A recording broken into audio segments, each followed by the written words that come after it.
Who wants to grow their business?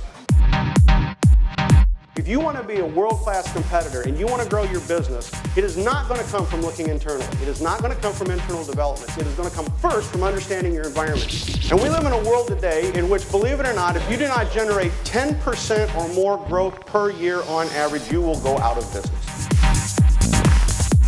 Where do you invest your money? You've been told your whole life, only invest in what you know. Understanding trends is the most important thing you have to do as a business leader.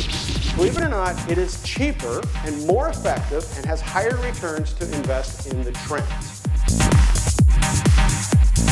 If you don't have an app for your customers that support your business today, you are 5 years late.